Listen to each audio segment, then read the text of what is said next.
You would have bet your life savings on meter whites. The SP Star meter whites in here would have been even louder. So here's the special element G67, a stainless steel all around, and this has the stainless steel from the highest trim, but the brass weight from the mid trim. It is clean. It's very simple. So these feet are low profile too. I mentioned in the review, but there is an intentional lift right here.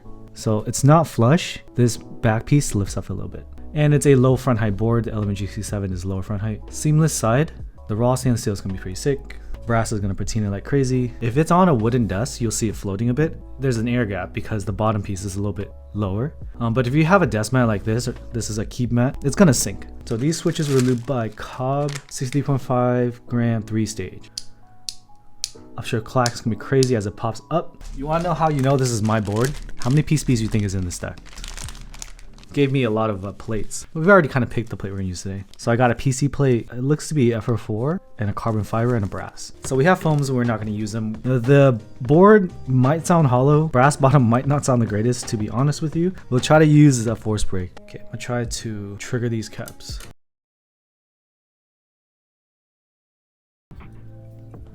All the keys work. I don't have a JSON. While I have the case here, let's go ahead and just do the gaskets first. You want to see something? Oh my god, look at all the shavings from the... Okay, this is concerning. I think he installed the gasket for me. Oh, fucking love Patrick, dude. Because I really suck at installing gaskets. Yeah, this is the brass bottom. Alright, just the bottom, okay? 68 ounces. It's 4.2 pounds, just the bottom. Oh. That's 1.9 kilos. The only thing I need to do is all the stabs and such. Gotta wedge these little things in here.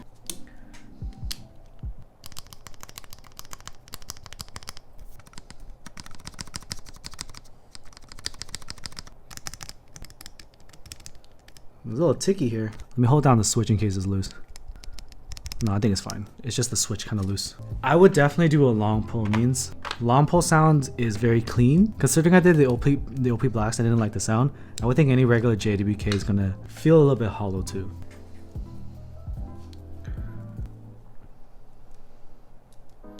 Okay.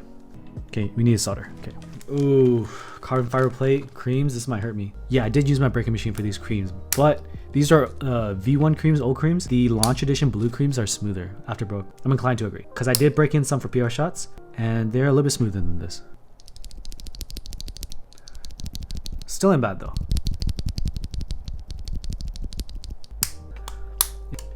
I typically don't like creams, but broken in creams might slap.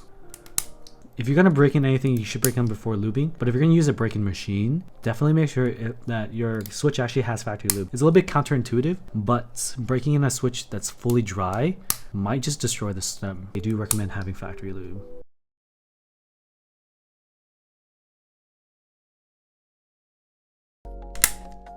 I don't know where this keycap goes. When I insert all the switches in, what I do is I look down the barrel of the switches, right? So I'm looking down, and what I do is see if all the pins line up, if they're straight. And this is how I identified if there's any pins that are bent. And on the flip side, to make sure that all the switches are in there straight, especially on platelets or something like that, I look on the top and I'm looking at the stems. If they're all in a straight line, it means all the switches are seated properly. You want to do this because you don't want to deal with it after the fact when you're soldering. You better make sure you want it, because especially by the time the GB ships, you're not gonna be able to resell it.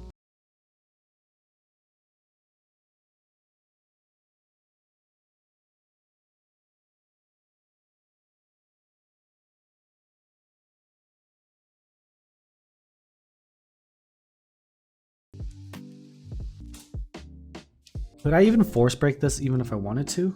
Yeah, I could. It's just gonna be annoying. I don't think this board has gasket grooves. These are tiniest little pieces. That's all it is. You can't force break a tray mount because it's not 2 pieces. It needs to be 2 pieces.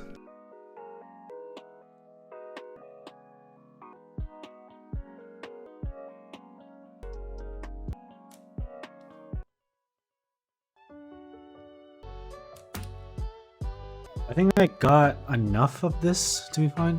So this is super jank looking, but I have tape around every screw hole. There's only one on the edges. Let's go ahead and test the PCB as well. I'll go check that JSON that was sent to me. This is the brass bottom G67, so I'd rather just do it first straight out, because brass bottoms usually sound a little rough. If it doesn't have noticeable issues, you should be fine. Yeah, it should be fine. You don't need to force break everything. Oh, that didn't show up. We're fucked. Maybe I try a hotspot. Maybe it needs to be flash too. Yeah, nothing's showing up, so I'm gonna try flash. Oh, yeah, I need to flash the hex. We're good. Oh, there's the RGB. As a builder, I'm gonna tell you straight up, like, the organizing of the parts takes up so much time that adds up. And by the second or third keyboard that you build, you're just gonna be like, your brain's not gonna be able to function to be able to just grab everything. So if you were to have like maybe 5 tables ready to build on, then and have everything already set and ready to go, and all the stabs, lubed and stuff already. But at that point, you're spending hours prepping it and then hours building it. So it can't really just separate that time. I've built 3 boards in a row before, and I'm just wiped. And that's for someone who's been streaming and building boards for commission for over 2 years. So I don't know how someone will be able to do that just like non-stop for over 8 hours. There's no way. Commissions can be sort of lucrative. It's more lucrative than freaking lubing switches. But no, it's like, it's assembly line stuff. It's factory stuff. And having one person doing the entire process is just not efficient. You gotta go with the forward way of doing it, where people are in a line and everyone does a different part of it. Damn, this is tight. I can't get this to close, but now it's like stuck. I think I just need to squeeze it. Oh my god. Okay, I'm gonna do this the other way. Okay. Oh man, this is a tight boy. Yeah, you need a split because you're still doing this, right? It could be more comfortable, but it could also not be, depending on how wide your shoulders are. I got really broad shoulders because I'm buff, you know, so I gotta have wider. I'm completely fucking with you, but it's true, like everyone has different body types. Yeah, I had to put this in upside down because it's very tight. There's not a lot of play or space between the bottom and the top. I just hope things are lined up. I'm a tight boy. I wish I were tight. I'm jiggly, bro. I think the hot sub stream meta is over, dude. I gotta do Andy Wing ASMR now. All right.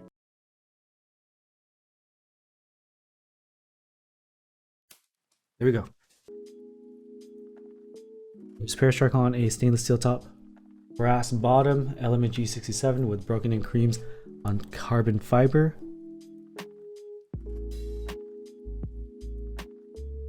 I force break the top and bottom, but there's like very little space. So my first impressions are that the creams sound weird. I'm so used to like clean linear switches. The creams are not that. And there's a few scuffs on this, but it's fine. It's stainless steel. It's brushed. That's character. It doesn't sound like oddly muted, so that's good. There's always a concern with gasket mount boards, especially if you use a plate like CF. Sometimes it may just sound muted. No, this is mine for sure. GB's over for this for a long time. I was like, can we make a brass bottom stainless steel one? Because you know people with them fancy keycaps and shit get cool stuff. I want cool stuff too.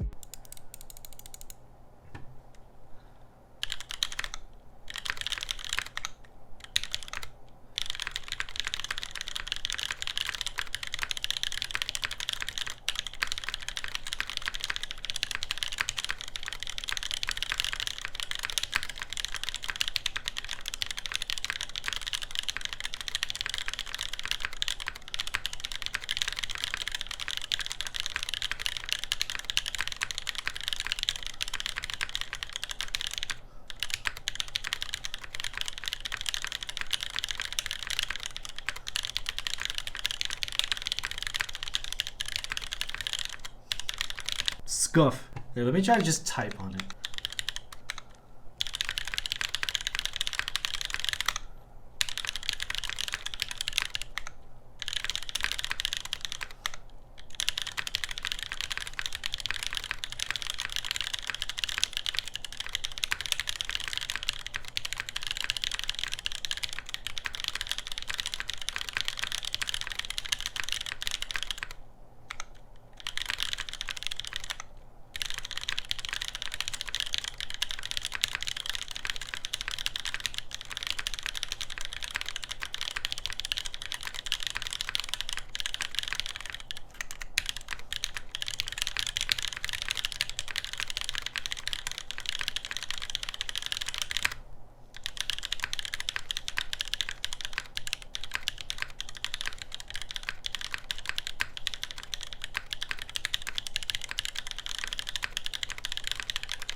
The spacebar is weird to me. The alphas are nice. I like the alphas way more than the spacebar. But it does sound like a very unnecessarily heavily designed keyboard.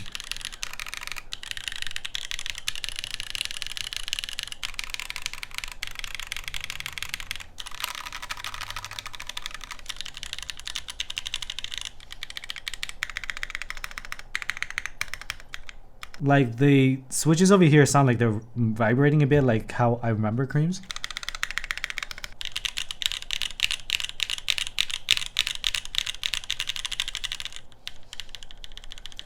Alpha's good. I feel like the spacebar switch is scratchy.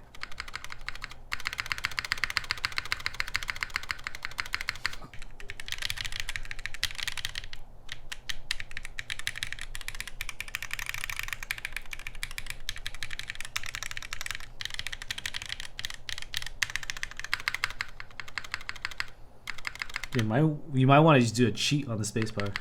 To be fair, I compared this board to the iron, and I didn't love the iron spacebar at all either. I like the alphas, but that spacebar is weird. Do you think plugging the butt will make it any different? This is nothing like the Freebird TKO. Why would I bring that out?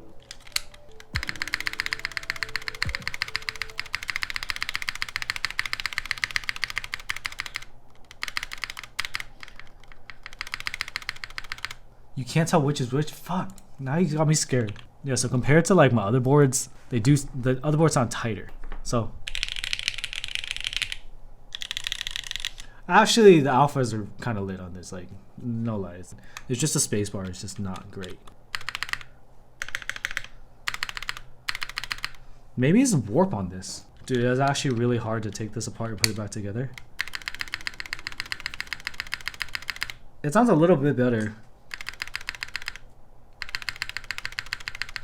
This is how I expect the spacebar to sound. And here's just, there's a little bit of like warping over here.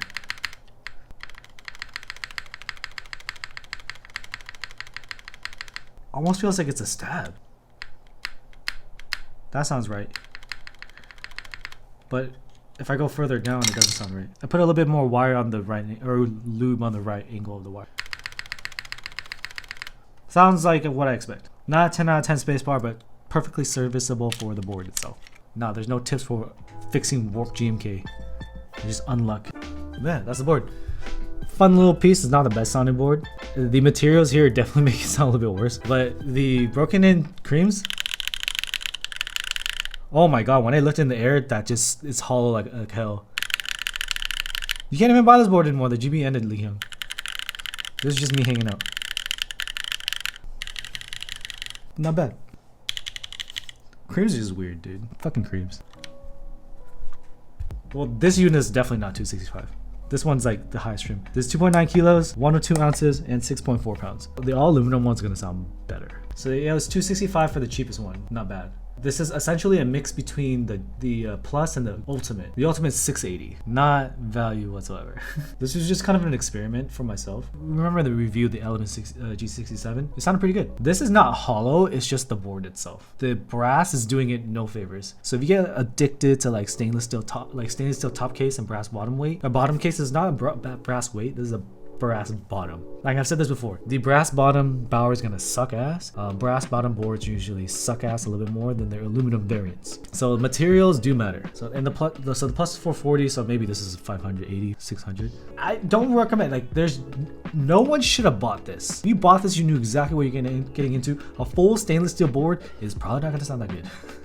I'm telling you, why would you buy a $680? No. My whole, like, I was featuring this one, the 265 aluminum. The aluminum sounded pretty good. Like, I say the same thing about the Mode 65. I didn't pay for this. This is free. Well, no, I paid for the keycap, but the board itself was free. So I'm not gonna be out here be like, well, it's amazing because I didn't pay for it. No one should have paid for the Plus or the Ultimate. I really do like the alphas in this. It might just require me to like literally swap the spacebar switch. Yeah, today I just want to hang out, build something that was no stress because my board. I still think this is fucking crazy. I would put this on a keyboard stand for sure. Hold on, just. Dude, it's gonna push the 3D printed stand into the table. I just wanted a board that was brass and stainless steel for the hell of it. Like, doesn't this look cool with the light reflecting off of it? Like, this is a heavy ass feat of manufacturing, and I can type on it if I want. Yeah, I'm gonna sleep. I've been up since 4. Should you buy this board? Probably not. If you really wanted it, I'm sure you can buy Element G67 from people that aren't happy with it. Because for some reason, people are like, oh my god, it sounds hollow. If it does sound hollow, just use a force break. Out of the things that this board sounds like, I don't think hollow is one of the things you describe it as. It just has a weird space part with this material. Alright, peace out everybody. Have a good night.